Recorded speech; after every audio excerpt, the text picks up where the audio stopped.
Listen. This is the sound that sea urchins make. Now, about 30 years ago, I bought this in a shop in Oxford Street, Paddington, Sydney, and I gave into temptation because the sound was so nice.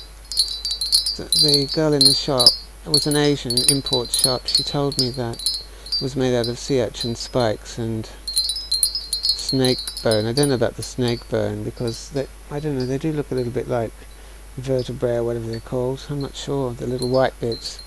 But these sea urchin spikes, they do sound beautiful. But I mean, are there any sea urchin spikes left? I mean, are there any sea urchins left, you know? I felt awful buying it. It's a bit like buying a silk shirt made out of, and when silkworms had to die. But I mean, the silk is so beautiful. But I mean, how many of these have been sold? And how many sea urchins are left? Are there any sea urchins left? It's a beautiful sound. But you can make chimes out of anything. Glass, ceramic, some woods make a nice sound. Bits of metal. Look at this old triangle.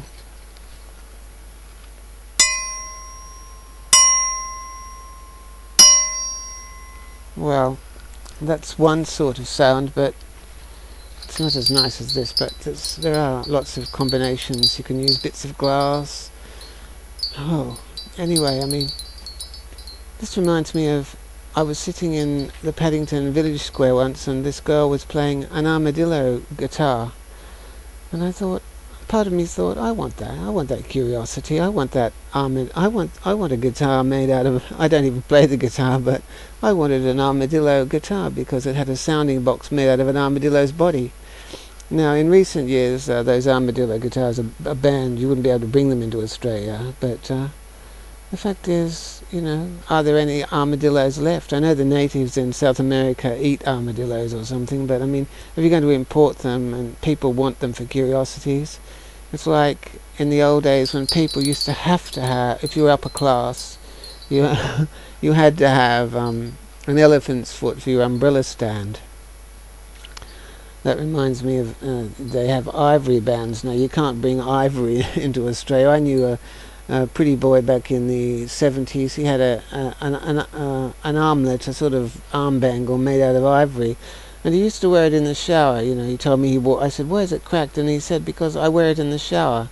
So an elephant had to die to make this, you know, this ivory armband he had for, I suppose you could say, for his vanity, and the piece of ivory was becoming all crazed and cracked from being worn in the shower. It was being subject to, you know, the deleterious effects of hot water and soap and everything.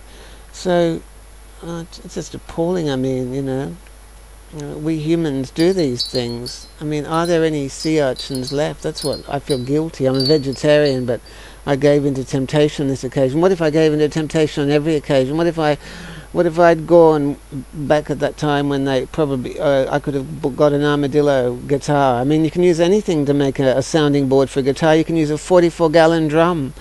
You can use anything that will vibrate. An old bottle like this, a bottle that could be a sounding board for a guitar. You don't need an armadillo shell. You don't need an armadillo shell. Yeah, we don't need umbrella stands made out of, you know, elephants' feet. We don't need hats made out of birds of paradise feathers. We can get chook feathers and we can dye them all different colours. We can. Have you ever been to a fishing tackle shop for fly fishermen? They always have an assortment of feathers available, you know. Some of those are bird's feathers, but it just shows what you can do with feathers. It doesn't have to be bird of paradise feathers. I'm guilty because, you know, these sea urchins mightn't be around anymore. I'm guilty.